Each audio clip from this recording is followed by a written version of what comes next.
प्रणाम स्वामी जी।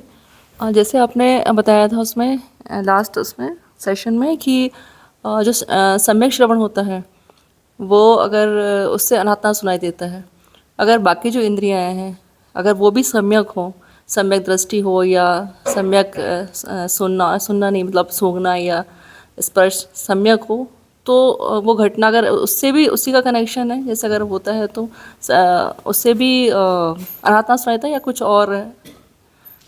अनाहत नाद जो सुनाई देता है उसमें श्रवण की भूमिका सबसे बड़ी है। श्रवण की भूमिका है। बाकी इंद्रियों के माध्यम से जो भी अनुभव होंगे उनमें अनाहत नाद सुनाई देगा ऐसा नहीं है। बाकी इंद्रियों के माध्यम से अनुभव होंगे, कुछ और दूसरे अनुभव होंगे, उनके हिसाब के अनुभव होंगे, लेकिन जो है अनाहत नाद का अनुभव वह सुनाई देता है श्रवणेंद्रिय के माध्यम से। मतलब श्रवणेंद्रिय जो हमारी वह सम्यक हो जाए, सहज हो जाए, सही रिदम में आ जाए। सही रिदम में आ जाए तो अनाहत नाद प्रकट हो जाता है। यदि सम्यक दृष्टि हो जाए तो वहाँ पर जो है वननेस का बोध होता है। सम्यक दृष्टि हो जाए तो वहाँ पर वननेस का बोध होता है कि सब एक हो गया, एक ही है, दूसरा नहीं है। उसका द्वार वह है, वहाँ जो दृष्टि के माध्यम से जो दृश्यातीत सत्य प्रकट होता है उसमें सब एक हो जाता है। अभी जो है पेड़ है वह आम का पेड़ है, इस प्रकार की हमारी डेफिनेशन से परिभाषा है जो कुछ भी है। तब की स्थिति में क्या होगा कि पेड़ है, न आम का पेड़ है न पेड़ है, वही है। न दृष्टा होगा न दृश्य होगा, न बीच का कोई संबंध होगा दृष्टि का, एक हो गए सब। दृष्टा दृश्य दृष्टि ये सब एक हो गए, कोई द्वैत बचा ही नहीं वहाँ पर। अनाहत नाद में भी क्या है कि हम एकत्व में तो आ गए हैं, लेकिन वह एक अलग आयाम से एकत्व में आए हैं। दृश्य में ये जो तीन गुण हैं, दृष्टा दृश्य और दृष्टि, ये एक हो जाएंगे, है ना। उसमें जो है अनाहत नाद में तीन मूल ध्वनियाँ हैं, वो समाविष्ट होकर के एक हो जाएंगी। वननेस का बोध वहाँ भी आएगा, है ना। ऐसे ही जो सभी इंद्रियों के साथ होगा, इस सब के साथ हो जाएगा। अब कहीं किसी पेड़ को कोई व्यक्ति स्पर्श कर रहा है तो एक वह है, एक पेड़ है और इसके बीच में संस्पर्श का संबंध है। लेकिन किसी परिस्थिति में ऐसा होगा कि पेड़ के साथ कोई मिला हुआ है, गले मिला हुआ है, बैठा हुआ है या उसके पास में बैठा हुआ है, तब वहाँ पर जो है ऐसा नहीं होगा कि पेड़ अलग है, मैं अलग हूँ और हमारे बीच में कोई संस्पर्श है, कुछ है। एक ही हो गए, एक ही हो जाएंगे, वननेस घट जाएगी। वननेस किसी भी माध्यम से घट सकती है ना। पहले सुगंध आएंगी, खुशबू आएगी, बहुत अच्छी अच्छी अतीन्द्रिय अनुभव होते हैं। कई लोगों को बहुत ज़्यादा खुशबू आती है, अतीन्द्रिय है ही नहीं और उसमें तरह तरह की खुशबू आती है। फिर एक स्थिति ऐसी आती है उनकी कि उनको गंध है और वह गंध लेने वाला है ना, बीच का अंतर संबंध है, ये विसर्जित हो जाएगा और पीक आ जाएगी, गंध मात्र हो जाएगी और वो सीधे पीक पे चली जाएगी। द्वंद्व द्वैत बचेगा ही नहीं, एकत्व हो जाएगा।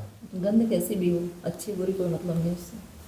हाँ, उसका सवाल नहीं हुआ, एकत्व हो जाएगा, एकत्व हो जाएगा। तो कहीं से भी किसी भी इंद्रिय के माध्यम से भीतर हम प्रवेश पाते हैं।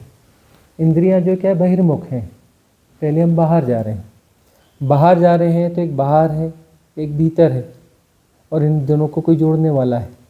त्रिगुणा है ना प्रकृति, प्रकृति त्रिगुणा है, एक भीतर है एक बाहर है और एक बीच का अंतर संबंध है। और ये त्रिगुणा होते हुए वस्तुतः एक है। जानना क्या है, ज्ञान क्या है कि त्रिगुणा तो है लेकिन वस्तुतः एक है। यही ज्ञान है। 3 में जो बांट के हम देखते हैं यह माया है। यह माया है कि 3 में बांटकर वह चीज़ प्रकट हो रही है। और यह माया क्या है? लीला है। ऐसी क्यों है? क्योंकि ऐसी होनी चाहिए, इसलिए ऐसी है। इसमें गलत क्या है? कुछ भी गलत नहीं है, कुछ भी गलत नहीं है। जैसा होना चाहिए वैसा ही है। तो खेल जो है, खेल खेलने के लिए मानना पड़ेगा ना, यह टीम ए है, यह टीम बी है ना, और यह जो खेल के नियम है, ऐसा मानना पड़ता है ना। और खेल खत्म होने के बाद न कोई टीम ए है, न कोई टीम बी है, ना कोई खेल के नियम है। सब साथ में बैठ के चाय पी रहे हैं, साथ में बैठ के कोल्ड ड्रिंक्स पी रहे हैं, गपशप कर रहे हैं। और जब मैदान में थे तो ऐसे थे कि बिल्कुल अलग अलग हैं, एक दूसरे के खिलाफ भी हैं, ठीक है ना। तो ऐसा क्यों है भाई? टीम ए बी अलग अलग क्यों है? क्योंकि तभी खेल चलेगा। तो टीम ए अलग होगी, टीम बी अलग होगी, उनके बीच में खेल होगा, कुछ नियम होंगे। तो माया जो है जरूरी है, इसलिए है। माया को ऐसा होना चाहिए, इसलिए माया ऐसी है। उसमें गलत कुछ भी नहीं है। लेकिन खेल जो है, खेल की पूर्णता यहाँ पर ऐसी है कि अंततः सब एक हो जाएगा। खेल पूरा होने पर यही जाना जाता है कि यह खेल था। पूरा कब होगा? जब तुम जान लोगे कि यह खेल था। जब तक नहीं जानोगे खेल चलता रहेगा। खेल चल रहा है, खेल चलता रहेगा। कब तक चलता रहेगा? जब तक तुमने यह जान लो कि यह खेल है।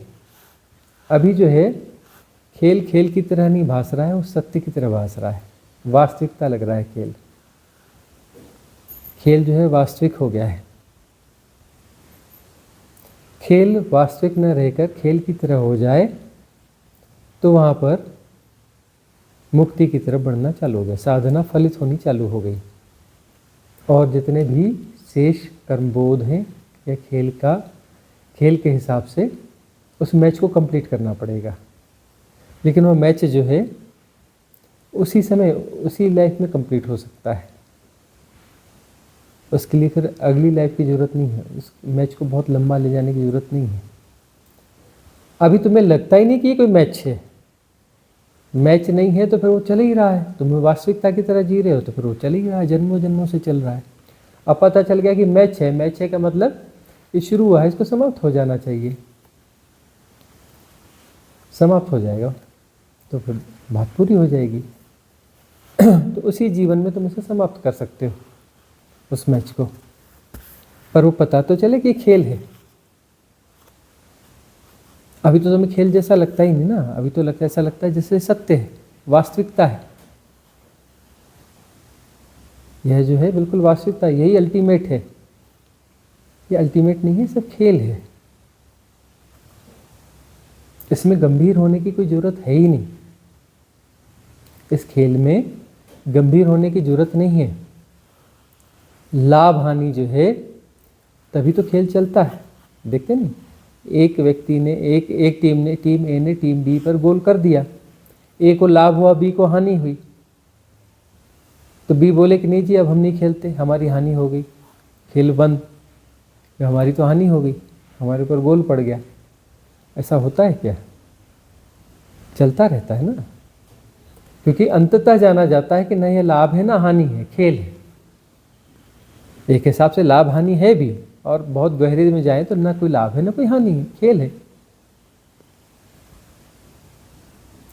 जीतने के लिए खेला जाएगा ऐसा जरूरी है क्या? और दोनों की जीत होगी ऐसा जरूरी है क्या? नहीं ना। तो खेल खेल की तरह चलता है, इसमें गलत कुछ भी नहीं है, इसमें गलत कुछ भी नहीं है। यह बात समझ में आनी चाहिए कि यहाँ गलत कुछ भी नहीं है। गंभीरता से ले लेते हैं तो वहाँ गड़बड़ी हो जाती है। गंभीरता से क्या होता है? दुख, संताप, यह वह सब आने लगता है। महत्वाकांक्षा, एम्बिशंस, है ना। जीतना ही है, जीतना ही है, जीतना ही, हारना बिल्कुल नहीं है। यह क्या है? एम्बिशन है ना, यह पाना ही है, आग्रह दुराग्रह हो गया है ना। ऐसे तो सब आग्रह दुराग्रह हैं, तो यह एकदम खतरनाक दुराग्रह हो गया है। और एक स्थिति ऐसी है कि जिसमें ठीक है, जो हो रहा है सो ठीक है, जीत रहे हैं तो ठीक है, हार रहे हैं तो ठीक है। न यहाँ जीत कर जीता जाता है, ना हार कर हारा जाता है, न यहाँ कोई हारता है ना कोई जीतता है, खेल है, यह सिर्फ खेल है, न यहाँ कोई जीतता है ना कोई हारता है। तो गंभीरता की जरूरत ही नहीं है। गंभीरता की जरूरत नहीं है, गंभीरता नहीं होगी तो क्या होगा, सेलिब्रेशन होगा। सेलिब्रेशन, जो वास्तविक सेलिब्रेशन है, वह इस बात की निशानी है कि तुम मैच्योर हो। यदि सेलिब्रेशन राइट सेलिब्रेशन नहीं है तो इस बात की निशानी है कि तुम मैच्योर नहीं हो, तुम्हें मैच्योरिटी नहीं है अभी। तुम जो जैसा उसको जैसा का तैसा देख नहीं पा रहे हो, इसलिए सेलिब्रेशन नहीं कर पा रहे हो। इसी जन्म में मुक्त होना ये भी आग्रह हुआ।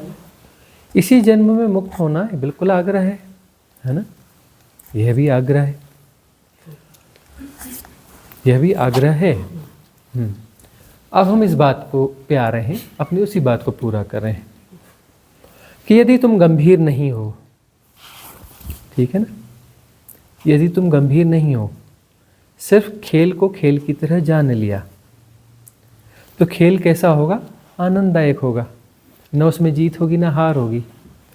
व्यवहारिक सत्य की तरह काम करेंगे, क्योंकि वहाँ पर यदि कोई बोले कि नहीं जी जीतने वाला काम ही नहीं, हम तो बस खेल में है ना, ना जीतना ना हारना। सामने वाले ने गेंद फेंक दी, ठीक है ना, और हम बोले नहीं हम तो ना जीतने ना हारने वाले, हमें क्या लेना देना, गेंद कहीं भी आए कहीं भी जाए, हमें बल्ला घुमाना ही नहीं है, तो खेल चलेगा क्या, खेल नहीं चलेगा ना। तब जो है मौज के साथ होगा, बर्डन की तरह होता है, बर्डन की तरह नहीं, मौज के साथ होगा, खेल मौज के साथ होगा। तो वो क्या हो गया, खेल वही है, खेल में तुम पहले भी हो, पहले गंभीरता में हो क्योंकि तुम इसे वास्तविक मान रहे हो, तो खेल वाला उसमें रस और आनंद प्रकट ही नहीं हो रहा है, खेल वही है, ठीक है ना। अब उसमें तुम गंभीर नहीं हो तो वह आनंद हो गया, वह कैसा हो गया, आनंद हो गया। जो भी हो रहा है उसमें तुम सहज हो, आनंदित हो कि खेल है, न जीतना है न हारना है, लेकिन तब भी उसको प्ले करते रहो। और वह प्ले जो है, तब वह प्ले क्या होगा, सेलिब्रेशन होगा। वह प्ले कैसा होगा, सेलिब्रेशन होगा। वह मैच्योरिटी के मतलब तुम मैच्योर हो गए, तुम्हें चीज़ें समझ में आ गई, तो तुम सेलिब्रेट करोगे। तुम देखोगे कि सृष्टि में सब कुछ सेलिब्रेशन ही है। चिड़िया क्यों गीत गा रही है, उसकी बेटी की शादी है इसलिए गीत गा रही है क्या, ये बोले मेरे यार की शादी है इसलिए गीत गा रही है क्या, हैं? और चिड़िया गीत गाती है, अपनी मौज है, उसकी मौज है, क्योंकि उसको गंभीर है ही नहीं, मौज है, गीत गाती है। तितलियां उड़ती हैं, कई बार देखो ये सब जीव जंतु ऐसे मजे में उड़े जा रहे हैं, कोई काम धाम कुछ नहीं है। ऐसा नहीं है कि उड़ करके कोई काम करना है, कि किसी मीटिंग में जाना है, हैं? कि कहीं पे इनॉग्रेशन करने के लिए जाना है। तितलियां बस उड़ रही हैं, भोजन हो गया, पेट भर गया तो भी उड़ रही हैं। पक्षी गीत गा रहे हैं, इधर से उधर उड़ रहे हैं, हर बार भोजन के लिए नहीं जाते, इधर से उड़कर उधर बैठ जाते हैं, उधर से उड़कर उधर बैठ जाते हैं, मौज करते रहते हैं। वो आकाश में जाके कुलाटियाँ खाते हैं, हर बार वो पतंगे पकड़ने के लिए नहीं जाते। कई बार सिर्फ अपना नीलकंठ को देखा है, नीलकंठ जब जो है एकदम ऊंचाई पे जाता है और एकदम से नीचे आता है, फिर ऊपर जाता है, फिर नीचे आता है, ऐसी मौज करता है कि क्या कहना। पूछो क्यों कर रहा है, कोई पुरस्कार चाहिए, भारत रत्न चाहिए, पद्म विभूषण चाहिए, किस लिए उछल कूद करता है। वो बोले कि पद्म विभूषण क्या होता है, ये भारत रत्न क्या होता है, हमें कोई लेना देना नहीं, तुम अपने पास ही रखो, हमको अपनी मौज करने दो भाई, तुम्हारा क्या ले जा रहे हैं। तो कोई तुमको दिखाने के लिए हम थोड़ी ना कर रहे हैं, हम अपनी मौज में कर रहे हैं। तुमको दिख रहा है तो तुम जानो, तुम्हारा हेडेक है ये, हम तुमको दिखाने के लिए नृत्य नहीं कर रहे हैं, अपना सेलिब्रेशन नहीं कर रहे हैं। सेलिब्रेशन है ना, सेलिब्रेशन तुमसे कोई मतलब ही नहीं है, वह हमारी मौज है। ठीक है ना। तो सेलिब्रेशन जो है मैच्योरिटी की निशानी है, और सेलिब्रेशन है तो मुक्त हो रहे हो सहज। एक सेलिब्रेशन कौन सा होता है? जबरदस्ती वाला होता है, ठीक है ना। एक सेलिब्रेशन कैसा होता है? मौज वाला होता है, ठीक है ना। तो सहजता से कोई सेलिब्रेशन है, और जीवन में फिर सेलिब्रेशन हो गई, रिलैक्स है। कहीं पे अचानक गा रहे हैं, नृत्य कर रहे हैं, बैठे भी हैं तो मौज में बैठे हैं, चल रहे हैं तो मौज में चल रहे हैं, खा रहे हैं मौज में खा रहे हैं, अपनी मौज में अपनी सहजता में हैं, तो सेलिब्रेशन है। तो सेलिब्रेशन है तो सेलिब्रेशन तो मुक्ति है ना। जो राइट सेलिब्रेशन है, बगैर गुणा भाग वाला सेलिब्रेशन है, मुक्ति है। और सेलिब्रेटिंग जो बंदा है, जो सेलिब्रेटिंग मोड को जी रहा है, वो हर बहाने पे सेलिब्रेशन कर लेगा, है ना। कोई भी बहाना ढूंढेगा। क्या है, दिवाली है क्या, चलो चलो सेलिब्रेशन कर लेते हैं। क्या बर्थडे है, चलो चलो सेलिब्रेशन कर लेते हैं। उसको मतलब वो जो है मामला कुछ अलग है कि दिवाली है इसलिए सेलिब्रेशन करना ही नहीं है, सेलिब्रेशन तो करना ही है, हो ही रहा है, चलो इस बहाने इसको और पीक पे ले जा लेते हैं। उसका भी आलम्बन इसी प्रकार से ले लेगा। तो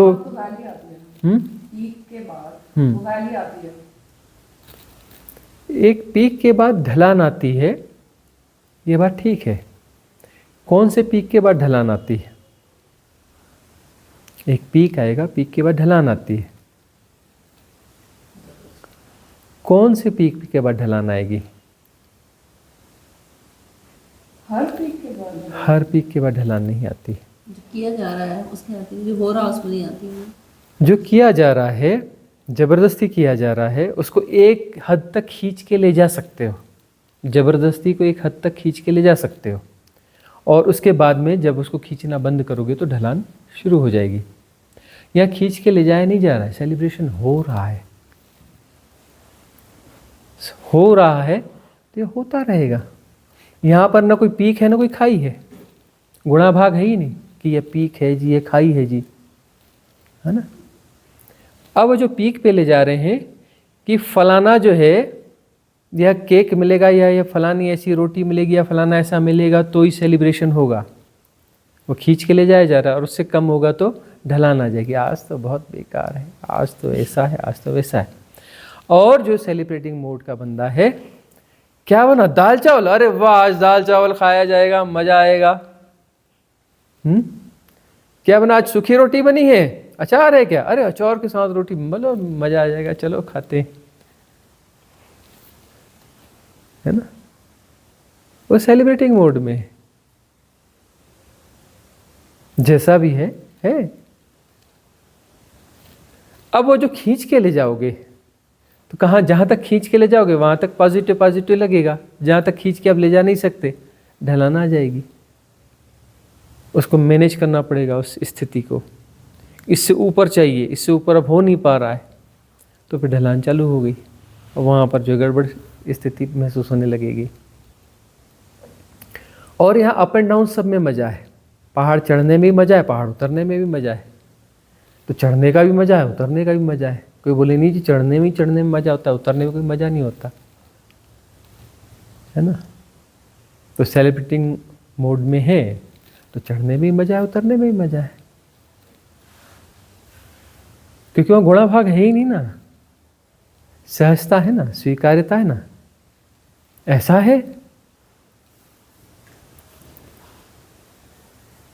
भी, ऐसा है, इट इज सो, ऐसा है तो है। सूरज उगता है उसका भी आनंद है, सूरज डूबता है उसका भी आनंद है। दिन है, दिन का मजा है, रात है, रात का मजा है। रात बुरी कैसे हो जाएगी भाई, कि रात काली है, रात बुरी है, रात ऐसी है, रात वैसी है। अरे रात का अपना मजा है, अपने ढंग का मजा है, दिन का अपने ढंग का मजा है। दोनों सभी मजा है, यहाँ तो मजे के अलावा कुछ है ही नहीं।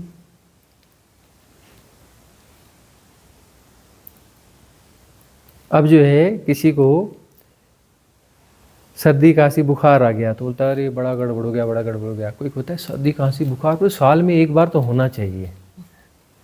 हाँ, एक बार होता है पूरा वो कफ कोलेस्ट्रॉल ये वो सारा कुछ निकल जाता है, और निकल जाने के बाद में फिर जो ताजगी आती है, वाह, ऐसे जैसे आता है ना साल में बार, उसके बाद जब रिकवरी आती है ना, एक अलग ही किस्म की रिकवरी आती है, एक अलग ही किस्म की फीलिंग आती है, और स्वास्थ्य का पता चलता है। वैसे स्वास्थ्य अच्छा था ही, लेकिन उसका पता ही नहीं चल रहा था। इस अप एंड डाउन में उसका पता चल गया कि अरे वाह क्या बात है।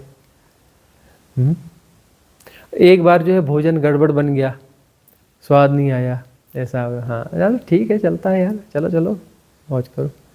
अगले दिन अच्छा बन गया, फिर वो आ जाएगा। अब किसी को परफेक्ट भोजन रोज रोज मिल रहा है, उससे सेटिस्फेक्शन नहीं होगा। बोले नहीं मैंने ये नहीं खाना, मैंने ये नहीं, मैं दूसरा कुछ ढूंढना है, ये करना है, वो करना है। क्यों? कि रोज़ यदि परफेक्ट भोजन मिलेगा तो उसका स्वाद आना बंद हो जाता है, उसमें अप एंड डाउन चाहिए, चेंज करना पड़ता है। बहुत अच्छा अच्छा ऐसा भोजन खाओगे तो किसी दिन लगता है यार नहीं नहीं बिल्कुल सादा भोजन बने, सादा भोजन, अरे यार आज बड़ा मज़ा आ गया। क्यों? बोले उससे बोर हो गए थे, है ना। तो ये सब जो है जरूरी है, इसलिए है। परिस्थितियां, विपरीत परिस्थितियां भी आती हैं, वह भी जरूरी है, इसलिए विपरीत परिस्थितियां हैं, वह विपरीत दिखती हैं, वह हमारे लिए लेसन है, उस क्षण का हमारे लिए वह लेसन है। कोई जन्म हो गई, कोई मृत्यु हो गई, है ना। तो जन्म कुछ और किस्म का अनुभव देगा, मृत्यु कुछ और किस्म का देगी। मृत्यु भी हमें कुछ न कुछ सिखा के जाएगी। किसी की भी प्रियजन की मृत्यु होती है, उसमें तुम टूटते हो, बिखरते हो, तो अपने आप को देख पाओगे कि कितने एसोसिएशन में जी रहे थे, होश से रहोगे तो। तुम ये देखोगे कि प्रियजन की मृत्यु के बाद यदि तुम्हें झटका लगता है तो झटका किस बात का लगता है? उसके जाने का लगता है कि तुम्हें अपनी जो असुरक्षा है उसका झटका लगता है।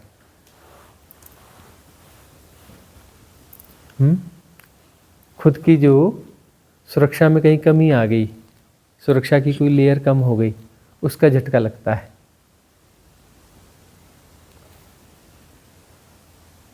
या वो बंदा तुम्हें कहीं ना कहीं सपोर्टिंग था, किसी तुम्हारी हैबिट्स में, तुम्हारी आदतों में, या तुम्हें उसकी आदत हो गई थी, अब वह जो है नहीं रहेगा, तो अब वो खालीपन को फेस करना पड़ेगा, इसका झटका है। सब अपने भीतर ढूंढना पड़ता है। यदि स्वीकार कर लो उसको जैसा का तैसा, वहाँ जो वैक्यूम यदि पैदा हो रहा है तो वैक्यूम तुम्हें बहुत कुछ दे के जाएगा। यदि स्वीकार कर लो तो वो वैक्यूम, उसके न होने का वैक्यूम तुम्हें बहुत कुछ दे के जाएगा। भाई वैक्यूम, उस वैक्यूम को ही तो ढूंढ रहे हैं जो इनफाइनाइट है, उसकी कोई ग्लिम्स दे के जा रहा है ना, वह जो है कोई ग्लिम्स दे रहा है, इनफाइनाइट वैक्यूम्स की कोई ग्लिम्स दे रहा है। तुम चीज़ों को ज़बरदस्ती भर रहे हो हाइपोथेटिकली, काल्पनिक रूप से, हाँ यह है वह है, तुम भरे भरे महसूस करते हो। ये भरा भरा महसूस करना क्या है? काल्पनिक है कि यह मेरे साथ है, वह मेरे साथ है, ऐसा है, यह है, वह है, और तुम्हारे भीतर ये अंतर्धारा चलती रहती है। तुम उसे फुलफिलमेंट महसूस करते हो। कोई जैसे ही कोई खंबा हटता है, कोई सहारा हटता है, झटका पड़ता है, ये खालीपन आ गया, अब क्या होगा? अब क्या होगा? तो उस तरीके से ना देख करके जो हो रहा है उसको जैसा का तैसा देखते रहो, उस वैक्यूम को फील करो। वह वैक्यूम जो है जहाँ सब हट जाएगा, कुछ नहीं होगा और सिर्फ वैक्यूम होगा, उसकी तैयारी है ना, यह उसी का तो लेसन है। तुम मोह में पड़ते क्यों हो? मोह में पड़ते हो, और जिनके मोह में पड़ते हो मोह वो हट जाता है, तो एक में एक वैक्यूम पैदा होता है। तो मोहातीत होने की लर्निंग हो रही है ना, कि यहाँ पर किसी नाम रूप को जो तुम पकड़ रहे हो वो वैसा का वैसा बना रहेगा, स्थायी रहेगा, ऐसा कुछ होता नहीं है। यहाँ सब कुछ परिवर्तनशील है, और ये परिवर्तनशीलता को स्वीकार कर लो तो ये सौंदर्य है। सौंदर्य क्या है? सौंदर्य एक परिवर्तनशीलता है। तुम्हें लगता है सौंदर्य कोई स्थायी चीज है? ना जी, सौंदर्य एक परिवर्तनशीलता है, वो लगातार बदल रहा है, वो बदलना उसका सौंदर्य है। तुम ऐसी दुनिया की कल्पना करो जहाँ 12 महीने बसंत की ऋतु रहती है, 12 महीने फूल खिले रहते हैं, 12 महीना लगातार तितलियाँ उड़ती रहती हैं, चिड़िया गीत गाती रहती है, सब कुछ एज इट इज़ रहता है। वही चिड़िया दिन रात बोलती रहती है, वही तितलियाँ दिन रात उड़ती रहती हैं, दिन रात वही फूल खिले रहते हैं, दिन रात जो है बिल्कुल वैसा ही मौसम रहता है, स्प्रिंग। कुछ महीनों में तुम पागल होने लगोगे, वहाँ पागल हो जाओगे, पागल। यदि तुम्हें कहा जाए यहीं रहना है हमेशा, तुम साल भर भी इंतजार नहीं करोगे, सुसाइड कर लोगे, साल 2 साल में तुम सुसाइड कर लोगे। तुम्हें जो है सब चेंज चाहिए, अप एंड डाउन चाहिए। फूल खिलते हैं और मुरझा जाते हैं और फिर से वापस आते हैं अपनी ऋतु पर, वो फूल बड़े अच्छे लगते हैं। देखो पुराने समय में कहते हैं कि बड़े अभाव थे ना, कितने अभाव थे। वो भिंडी की सब्जी साल में एक बार आएगी, महीने 1.5 महीने 2 महीने रह के चली जाएगी। वो गोभी आएगी, सीजन में ही आती है और चली जाएगी। ये सब्जी इस समय में आएगी और चली जाएगी। लोग इंतजार करते थे उन सब्जियों का, और क्या स्वाद आता था उसका। अब तुमको वो सारी सब्जियां 12 महीने मिलती हैं, तुम खा लेते हो, हाँ ये बना लो, वो बना लो, वो बना लो। कैसे खाते हो? वो जो जिनकी थोड़ी उम्र है वो याद कर लें उस समय को और इस समय को। तुम्हें लगता है कि हाँ खा लो, पेट भर लो, है ना, पेट भरने की कोशिश करते हो, अरे यार इसमें मज़ा नहीं आ रहा है, अरे उसमें ऐसा कर लो, अरे ऐसा कर लो, वो कर लो। बात बनती लगती नहीं है। और पहले अभावों में बात बन जाती थी। अभी जो है 4 वैरायटी है तुम्हारे पास, सारी सब्जियां उपलब्ध है, तुम 4 वैरायटी लेके खा रहे हो, लेकिन वो बात नहीं आती जो समय एक ही सब्जी बनती थी, हैं? भाकरी आनी भाजी, हाँ, सब्जी और रोटी, उसमें मस्त मजा आ जाता था, आनंद हो जाता था। कभी सिर्फ दाल चावल ही बनता था, वाह वाह हो जाते थे। अभाव थे लेकिन उसमें गुणवत्ता थी। आज की दृष्टि से देखने तो अभाव है, गौर से देखो तो समृद्धि थी वो एक किस्म की।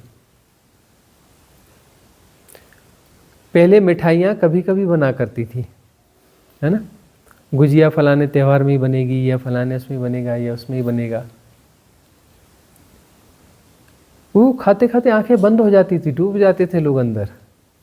हाँ, जब वो बनता था और खाते थे उस समय कुछ नहीं, बस अपने भीतर डूब जाते थे, अन्न ब्रह्म हो जाता था। अब तुम्हारे पास इतनी वैरायटी है, अन्न ब्रह्म होता ही नहीं।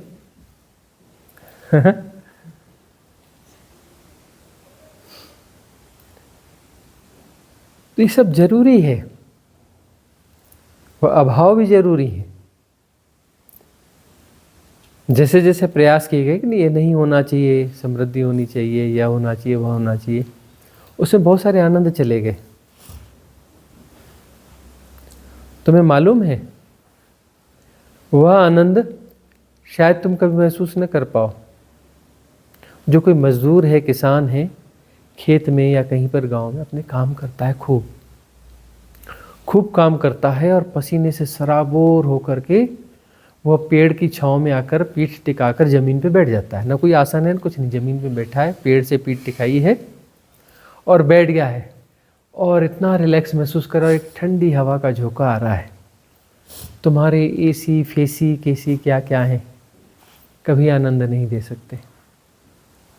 उस समय वो परम भोग में होता है, परमात्मा को उसकी परम ऊंचाई में भोग लेता है उस क्षण में। वह उसने वो बैकग्राउंड तैयार किया, वह श्रम हुआ, पसीना हुआ, उस पसीने पर जो हवा आई, उस गीलेपन में जो हवा आई, वो जो पसीना सूखा उस हवा से, और जो आनंद फलित हुआ, क्योंकि रोम छिद्र खुल गए सारे। पसीना निकलेगा मतलब क्या है, सारे जो रोम छिद्र हैं वो खुल गए।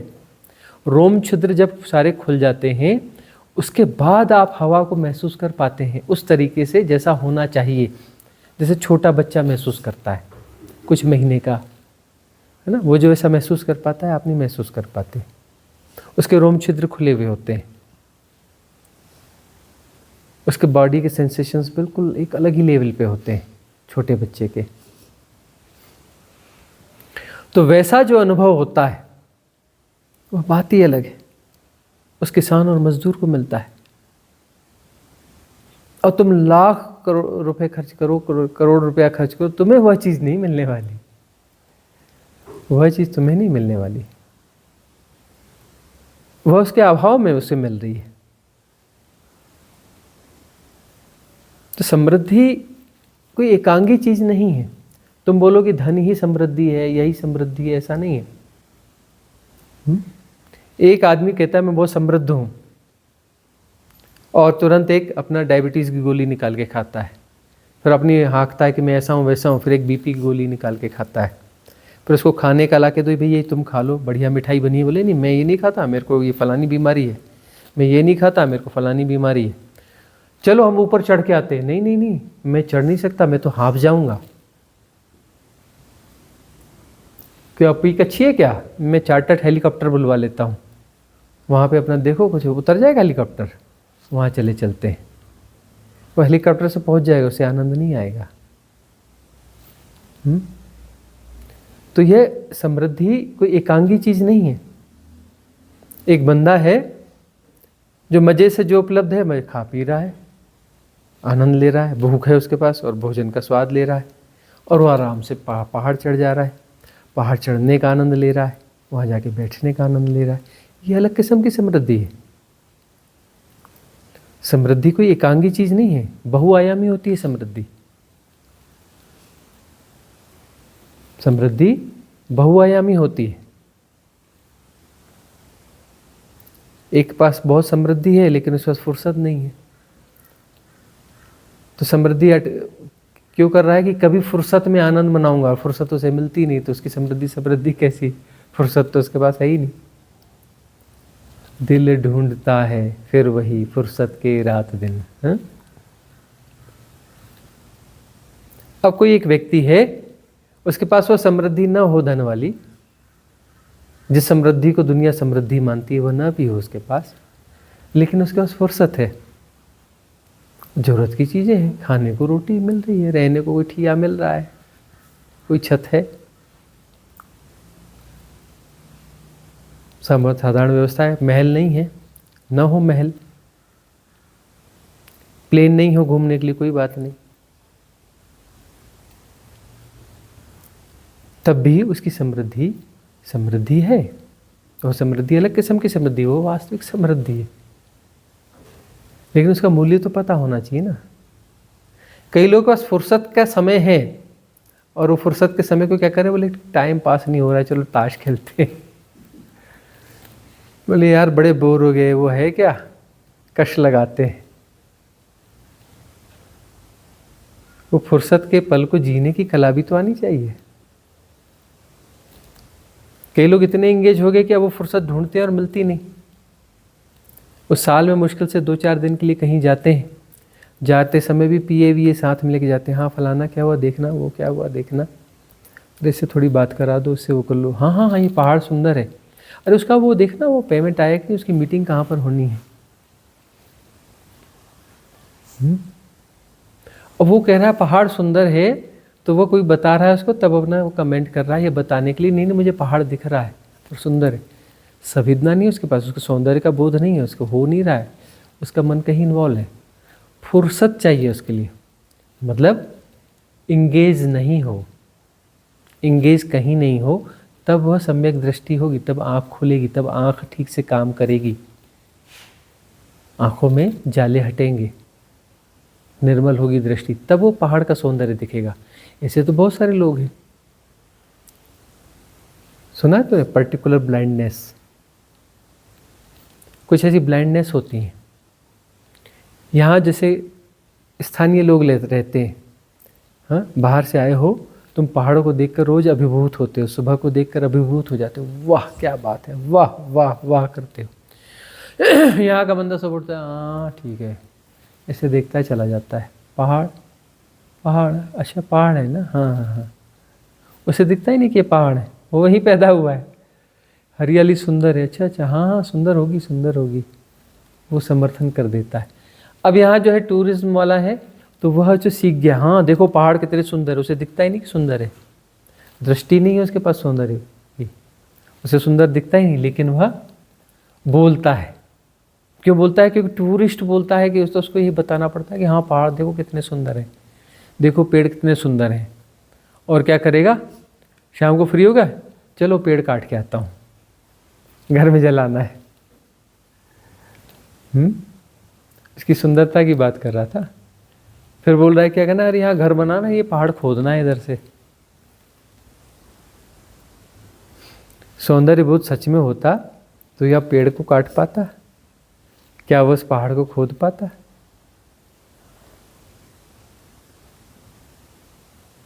तो वह होश भी चाहिए ना। फुर्सत के पल मिल तो गए, लेकिन फुर्सत के पल का मूल्य पता है? उसका मूल्य पता करने के लिए वह भी जरूरी है कि तुम जो दुनिया में भाग दौड़ करोगे, पागल बनोगे, और पागल बनने के बाद तुम्हें पता चलेगा कि फुर्सत के दिनों की तो बात ही अलग है, वो मजा ही अलग है।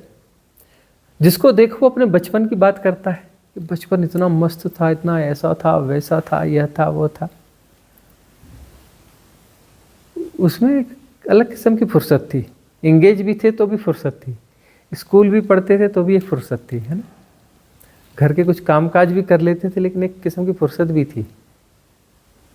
मन कहीं इंगेज नहीं होता था, मन सबको एंजॉय किया करता था, सहजता थी, है ना। अब जो है फिर से उलझना पड़ता है, उलझने के बाद फिर सुलझना पड़ता है, और सुलझने की अकल होनी चाहिए। सुलझ गए तो फिर आनंद आएगा। उलझ तो गए, उलझने के बाद कहते हैं कि हम भी कभी एंजॉय करेंगे, हमारे यह काम है पूरे हो जाएं, रिटायरमेंट के बाद में हम जो है पहाड़ों पर बढ़िया सा घर बनाएंगे, हरियाली के बीच में मस्त रहेंगे, है ना। 60 साल के हो गए, रिटायर हो गए। रिटायर होने के बाद क्या हुआ? बोले बस अब 5 साल पर हम चले जाएंगे। वो थोड़ा सा बच्चों का कुछ था, नाती पोते का कुछ था, वो मैनेज करके फिर शिफ्ट हो जाएंगे। 65 साल के हो गए, बोले नहीं अब थोड़े 2-4 साल में फिर हो जाएंगे। करते करते निपट जाते हैं। या कोई पहुंच भी गए वहाँ पर, एंजॉय करेंगे। क्या एंजॉय करेंगे? बोले ठंड बहुत है। क्या कर रहे हो? बोले घर के अंदर बैठे हीटर जला करके, और बुढ़ापा है, ठंड बहुत लगती है। किस चीज़ का मज़ा लेना है? खाने पीने का। अरे खाने पीने का दांत तो है ही नहीं, खिचड़ी बनाई है, खा रहे हैं।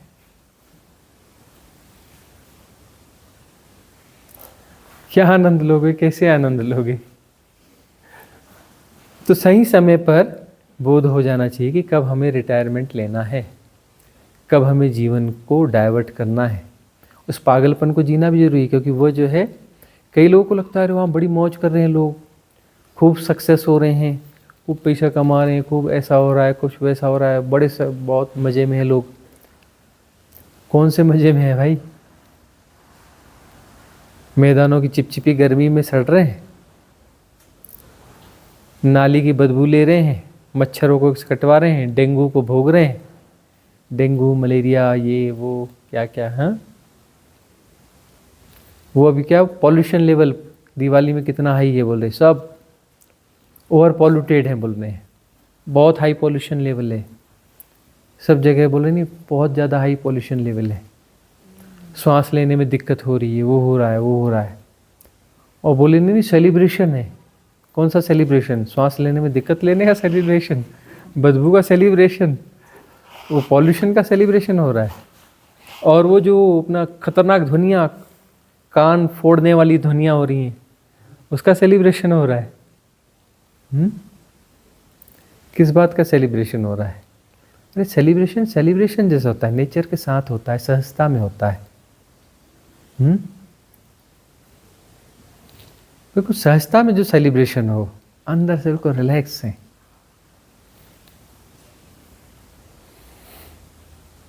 वह सेलिब्रेशन होता है जहां पर वननेस प्रगाढ़ हो।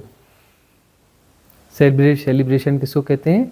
वननेस प्रगाढ़ हो, या फिर इस बात का कि वननेस को जी रहे हो तो सेलिब्रेटिंग मोड में आ गए।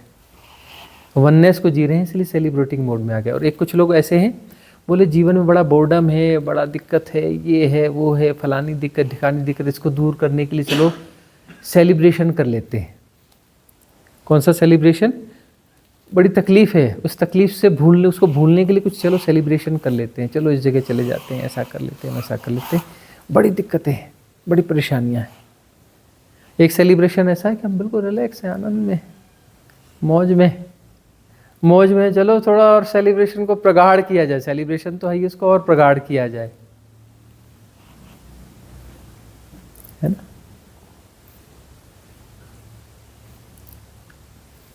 तो दृष्टि साफ होनी चाहिए, सम्यक समझ होनी चाहिए।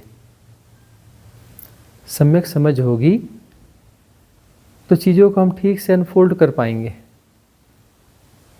अभी हम सिर्फ जस्टिफाई कर रहे हैं, अनफोल्ड क्यों नहीं कर पाते? क्योंकि वो चीज़ें अनफोल्ड होने के लिए तैयार बैठी हैं। जो भी परिस्थितियां हैं अनफोल्ड होने के लिए तैयार बैठी हैं, हम उसमें होने नहीं देते। हम कहते नहीं ऐसा नहीं, ऐसा होता है, ये ऐसा होना चाहिए, ये ऐसा होता है, ये नियम ये ऐसा होता है। इस प्रकार के बहुत सारी हमारी धारणाएं हैं, पूर्वाग्रह हैं। चीज़ों को हम वैसा ही समझना चाहते हैं जैसी हमारी धारणाएं, जैसी हैं वैसा नहीं समझना चाहते। जैसी कि तैसी उनको सिर्फ देखते रहो तो अपने आप समझ आ जाती है, समझने की जरूरत नहीं पड़ती।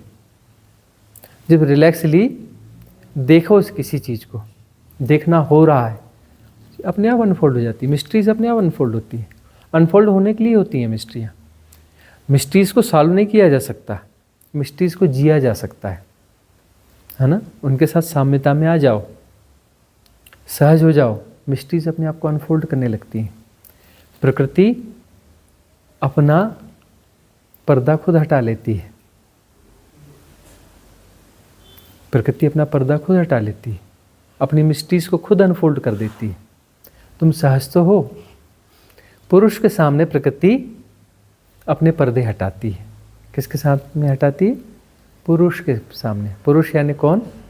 जो अपने पूर्व में निवास कर रहा है, जो अपने भीतर, अपने पूर्व में, अपने केंद्र में स्थित है, उसमें निवास कर रहा है। वह कौन है? पुरुष है। और प्रकृति क्या है? यह सब नत्य उसका।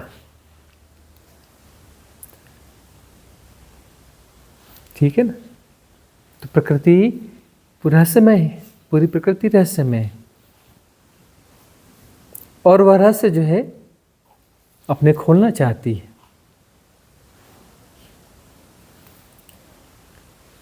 वह सदा तैयार है अपनी मिस्ट्रीज को अनफोल्ड करने के लिए। तुम ही तैयार नहीं हो, तुम बाहर दौड़े दौड़े भाग रहे हो, तुम इसमें उसमें उलझे हुए हो, तुम्हारे अपने जस्टिफिकेशन से। तुम अपने पूर्व में, अपने केंद्र में जाकर के स्थिर तो हो जाओ, वहाँ स्थिर हो जाओ। जो जैसा है जैसा का तैसा जानते रहो, मिस्ट्रीज अनफोल्ड होती चली जाएंगी। एक होती पहेली, पहेली को सॉल्व किया जा सकता है, वह है क्या है? पहेली। और एक होती है मिस्ट्री, रहस्य। रहस्य को सॉल्व नहीं किया जा सकता, रहस्य को जिया जा सकता है। रहस्य को जिया जा सकता है, उसको सॉल्व नहीं किया जा सकता है। रहस्य के बारे में बताया नहीं जा सकता, उसे जिया जा सकता है। और पहेलियों को सुलझाया भी जा सकता है। पहेली तो है। अरे 2 और 2 4 को तुम अपना आसानी से कर लेते हो, कुछ अपना कठिन वाला रहेगा तो थोड़ा मुश्किल से करोगे। उसको क्या बोलते हैं? वो जो रामानुजन वो सॉल्व करता था, पजल नहीं पजल नहीं, वो चलो वो कभी हम बताएंगे। जो महान है इक्वेशंस हैं। तो इक्वेशंस जो हैं उनको सॉल्व करने में तुम्हें ज़्यादा कठिनाई होगी, लेकिन आज नहीं कल सॉल्व कर लोगे। रामानुजन के जो इक्वेशंस हैं, कोई 1 साल में सॉल्व हुआ जो देखे गए थे, वो कोई 2 साल में, कोई 10 साल में, कोई 20 साल में। जो प्रोफेसर हार्डी को उसने बहुत सारे भेजे थे, है ना। तो वो जो है सॉल्व करने में कई साल लगे, और बहुत सारे इक्वेशन ऐसे अभी तक सॉल्व नहीं हुए, लेकिन कभी ना कभी हो जाएंगे। लगी हैं 10-12 यूनिवर्सिटीज़ उस काम में लगी हुई हैं, उन इक्वेशंस को सॉल्व करने में। वहाँ प्रोजेक्ट्स चल रहे हैं कि रामानुजन के इतने इक्वेशन सॉल्व नहीं हैं, तो वहाँ पर वो टीम्स काम कर रही हैं इन इक्वेशंस को सॉल्व किया जाए। कभी ना कभी सॉल्व हो ही जाएंगे वो भी, क्योंकि है क्या, पहेली है ना, मिस्ट्री थोड़े ना है। और मिस्ट्री तो ऐसी है तुम इसे जी सकते हो, ठीक है ना। और तुम इससे बाहर हो गए तो फिर वापस मिस्ट्री हो जाती है। जैसे ही तुम मिस्ट्री से बाहर हो गए वापस वैसी मिस्ट्री हो जाएगी। फिर तुम्हें उसी मेथड से जाकर के फिर उसे जीना पड़ेगा। ऐसा नहीं कि तुमने जी लिया तो अब वो मिस्ट्री खत्म होगी। मिस्ट्री खत्म नहीं होती। मिस्ट्री कोई खत्म होने वाली चीज़ नहीं है। उसे जब तक जियोगे जियोगे, उससे बाहर आ जाओगे वापस वैसी मिस्ट्री है वो। फिर उसे उसके रंग रूप कलेवर तुम्हें फिर बदले बदले नजर आएंगे, फिर तुम्हें वह अलग ही समझ में आएगी। तभी तो उसका सौंदर्य बना हुआ है। तुम उसे सालों करके अपने कब्जे में कर लोगे तो फिर तो तुम उसका भी अहंकार बना लोगे, है ना। तुमने प्रकृति के साथ दुर्व्यवहार किया है ना, प्रकृति को बिगाड़ा है, कब्जा किया है प्रकृति पर, तो तुम्हें अहंकार भी हो गया है। अब तुम अमेज़न के जंगलों के पीछे भी पड़ गए हो। तुम उन्हें भी निपटाना चाहते हो और उसके दुष्परिणाम तुम भोग भी रहे हो, लेकिन तुम्हें समझ में आती नहीं है बात। तो प्रकृति यानी सिर्फ जंगल नहीं होता। प्रकृति का मतलब होता है एवरीथिंग, जो कुछ क्रिएशन है, सारा क्रिएशन प्रकृति है। तुम्हें लगता है कि वो प्रकृति, तुम प्रकृति नहीं हो। अरे सारा क्रिएशन में तुम्हारा शरीर भी तो उसी में ही आता है। तुम तो इसी प्रकृति से उठे हो, इसी प्रकृति का हिस्सा हो। तो सारा क्रिएशन प्रकृति है। तो क्रिएशन की जो मिस्ट्री है वह पुरुष के सामने खुलती है। क्रिएशन की मिस्ट्री किसके सामने खुलती है? पुरुष यानी कि जो स्थिर है, जो अपने केंद्र पर स्थित है, निश्चल है, निश्चल तत्वम। वह तत्व जो निश्चल है वह पुरुष है, और वह तत्व जो सक्रिय है वह प्रकृति है। जो क्रियाशील है, जो नित्यमय है, ये सारा आंदोलन, ये सारी सृष्टि जो है ये प्रकृति है। प्रकृति का अर्थ से पेड़ पौधा नहीं होता। ये समूची सृष्टि जो है ये प्रकृति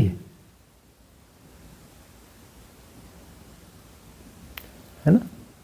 उसकी खुद की कृति है, वो खुद कृत हो रहा है, स्व को कृत कर रहा है। कौन? पुरुष। पुरुष जो है स्व को कृत कर रहा है, वो खुद ही हो रहा है, खुद ही हो रहा है। और इस खेल में एक भ्रांति भी है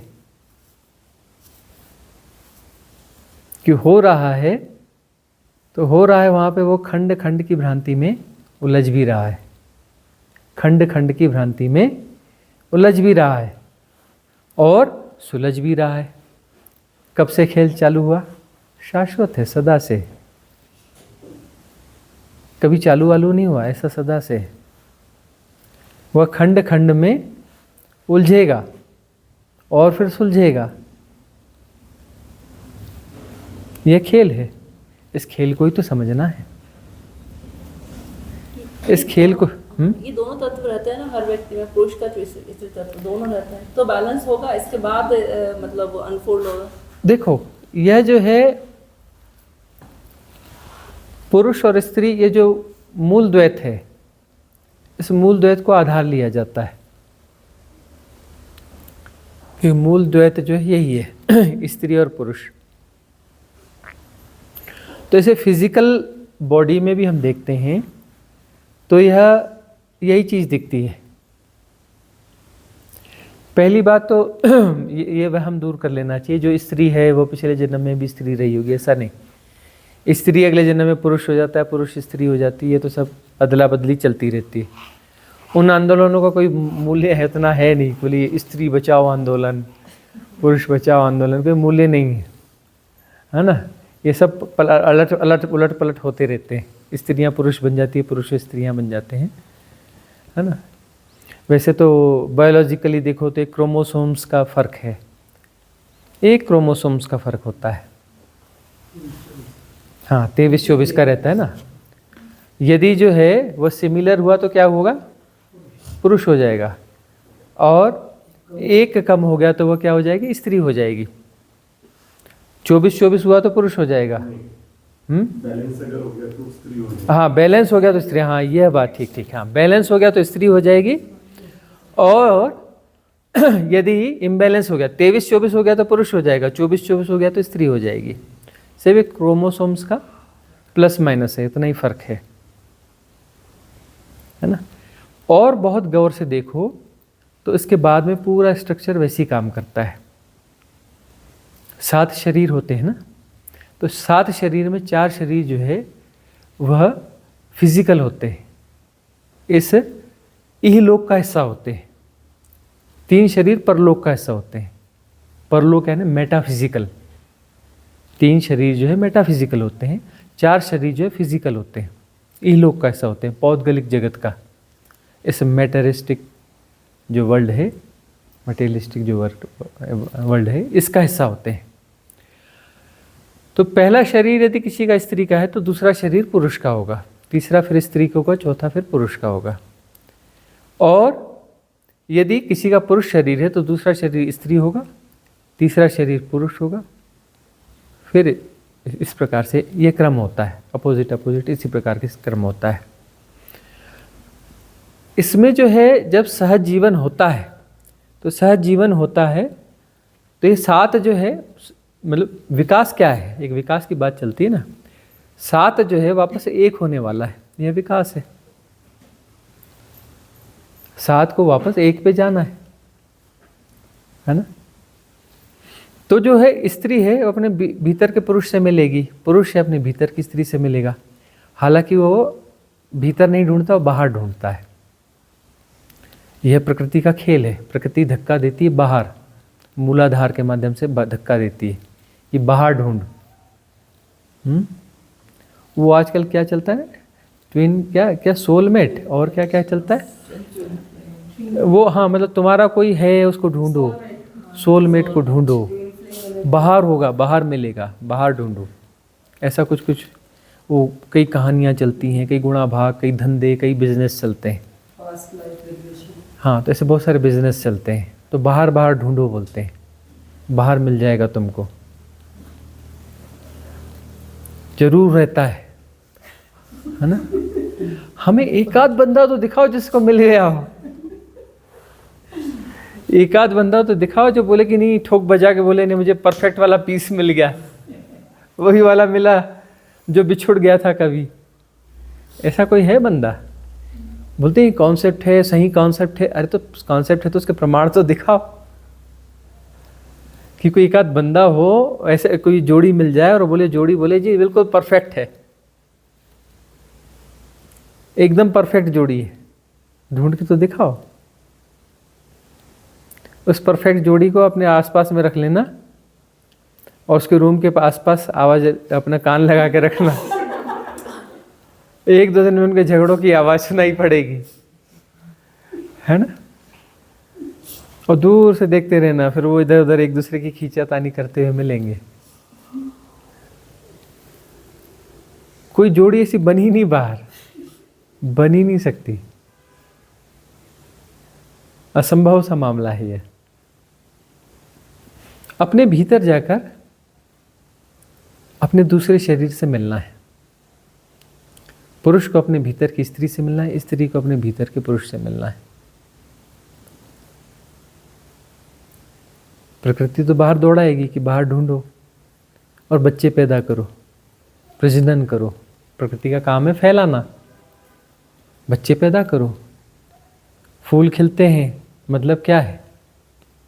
फूल खिलने का मतलब ही है वह जो है अपने ऑर्गाज्म में, वृक्ष जो है, पौधा जो है अपने ऑर्गाज्म में, मतलब बच्चे पैदा कर रहा है। वह फूल जो है बच्चे पैदा करने की प्रोसेस है, उसमें से फिर बीज बनेंगे, वो अपने ऑर्गाज्म में आ गया। स्त्री पुरुष संबंध बनाते तो ऑर्गाज्म में आते हैं ना, वैसे फूल पेड़ जो है अपने ऑर्गाज्म में आता है तो फूल खिलते हैं और वहाँ पर जो है बीज निर्मित होते हैं। प्रकृति अपना काम करती है। वह मूलाधार पे धक्का मारेगी, बोलेगी बाहर ढूंढ, बच्चे पैदा कर, बच्चे पैदा कर। उसका काम यही है, बच्चे पैदा करो।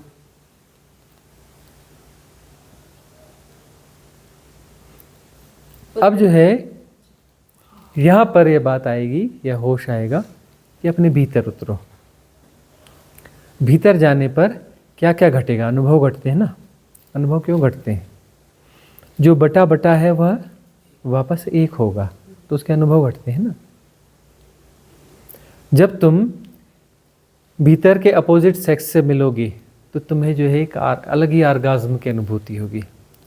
उस आर्गाज्म में कुछ अनुभव आएंगे, इसीलिए अनुभव घटते हैं। फिर तुम तो अपनी तीसरी बॉडी से मिलोगे, फिर एक आर्गाज्म आएगा। फिर चौथी बॉडी से मिलोगे, फिर आर्गाज्म आएगा। और पांचवी बॉडी से मिलोगे तो फिर अलग लेवल अलग हो जाएगा। ये वाले आर्गाज्म बंद हो जाएंगे जो भौतिक जगत वाले हैं। फिर अलग किस्म का एक सेटिस्फेक्शन आएगा, एक अलग किस्म का ठहराव आएगा जब पांचवें शरीर के साथ मिलना होता है।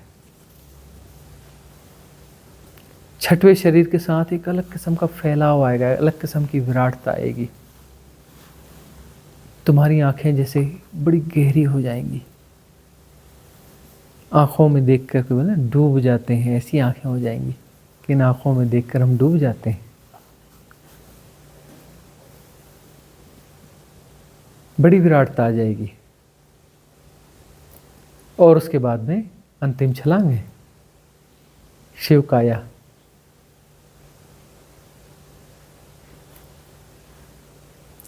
लौट जाओ, पहुंच जाओ अपने मूल स्थान पर जहां से चले थे। खेल पूरा हो गया।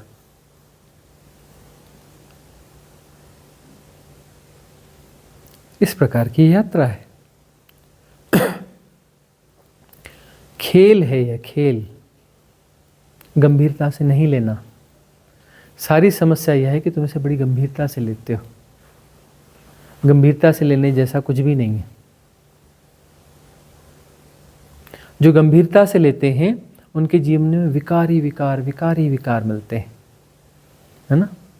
क्योंकि गंभीरता से ले रहे हैं तो उन्हें जीतना है, उन्हें आगे बढ़ना है, गुणाभाग को जीना है। तो वह कैसे रहेंगे? वह असहज रहेंगे। तो असहज वृत्तियां होंगी उनकी, है ना। उन्हें कहीं पहुंचना है, नहीं पहुंच पा रहे हैं तो बीच में कुछ बाधा पड़ेगी तो क्रोध आएगा, है कि नहीं। क्रोधी स्वभाव के हो जाएंगे। वो जो अंदर से बेचैन रहेंगे, बेचैन आत्मा बोलते हैं ना, चिढ़ाते हैं ना लोग, बड़ी बेचैन आत्मा है, मतलब बड़ा व्यग्र व्यक्तित्व है। व्यग्र व्यक्तित्व क्यों है? उसे जल्दी कहीं पहुंचना है, उसे जल्दी कहीं पहुंचना है। वह महत्वाकांक्षी है, उसे बड़ा कुछ पाना है। तो उसके लिए जो है वह सबको मिसयूज करेगा। वह जो है सबको मिसयूज करेगा, अपने संबंधों को, अपने इसको उसको सबको मिसयूज करेगा। मिसयूज क्यों करेगा? क्योंकि उसको जो है अपनी महत्वाकांक्षा को पूरा करना है, अपने टारगेट्स को अचीव करना है, किसी लंबी दौड़ को पाना है, अपनी लंबी मंजिल को किसी को पाना है। तो उसमें सारे विकार होंगे, काम, क्रोध, मद, लोभ, मोह, दंभ, दर्प, गर्व, अहम, ईर्ष्या, द्वेष, बैर, मात्सर्य, घृणा, भय, इन सारी चीज़ों को जी रहा होगा। क्योंकि वह असहज है, क्योंकि वह खेल को खेल की तरह नहीं ले रहा है, गंभीरता से ले रहा है। यहाँ उसे कुछ परमानेंट हासिल करना है। यहाँ परमानेंट कुछ है ही नहीं। एक ही चीज़ परमानेंट है, वह है परिवर्तन। सब कुछ चेंज हो रहा है ना। एक ही चीज़ तय है यहाँ पर कि यहाँ सब कुछ परिवर्तित हो रहा है, बाकी कुछ भी तय नहीं है। यहाँ पर सब गतियाँ हैं, खेल है। खेल का मतलब गतियाँ हैं। खेल कहीं भी जा सकता है। यदि कोई खेल एक ही दिशा में जाता हो तो वह खेल जो है खेल रहा ही नहीं। ये टीम ए हमेशा जीतेगी। 1 लाख मैच होंगे तो 1 लाख मैच यही जीतेगी, 10 लाख मैच होंगे तो 10 लाख मैच यही जीतेगी। वहाँ खेल रहेगा क्या? खेल का मतलब होता है कि जहाँ पर कुछ भी तय नहीं है, इसलिए खेल का आनंद है। और सब कुछ तय हो तो उसका मतलब क्या है कि हाँ अब ऐसा होने वाला है, उसके बाद ऐसा हो जाएगा, उसके बाद ऐसा हो जाएगा।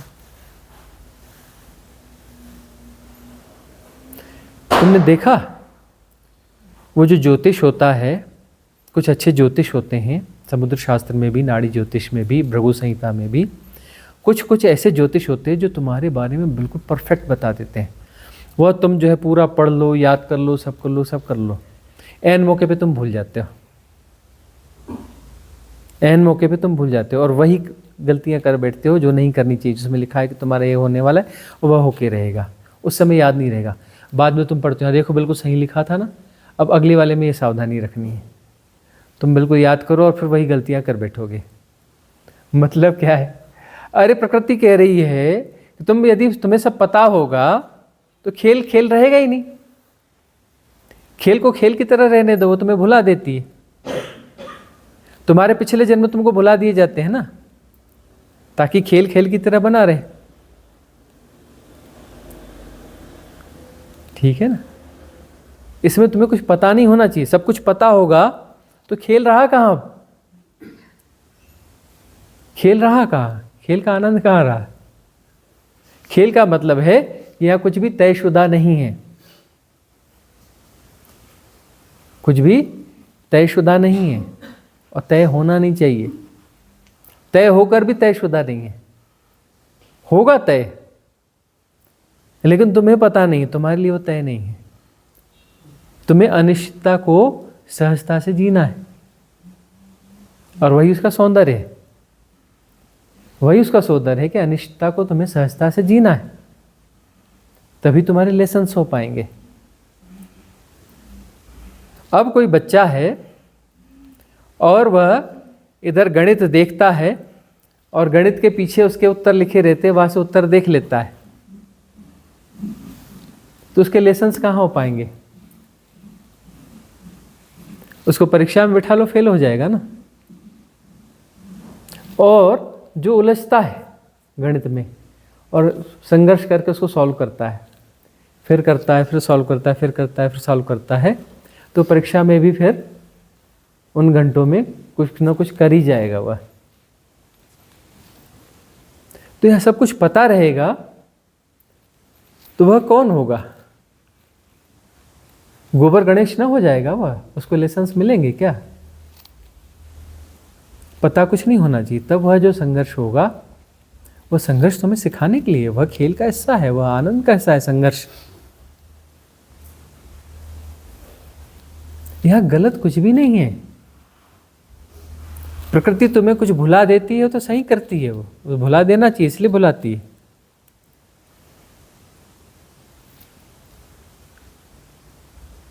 तुम्हें अनिश्चितता को जीना चाहिए और सहजता से जीना चाहिए, यही तो सीखना है। तुम्हें अनिश्चितता को जीना चाहिए और सहजता से जीना चाहिए।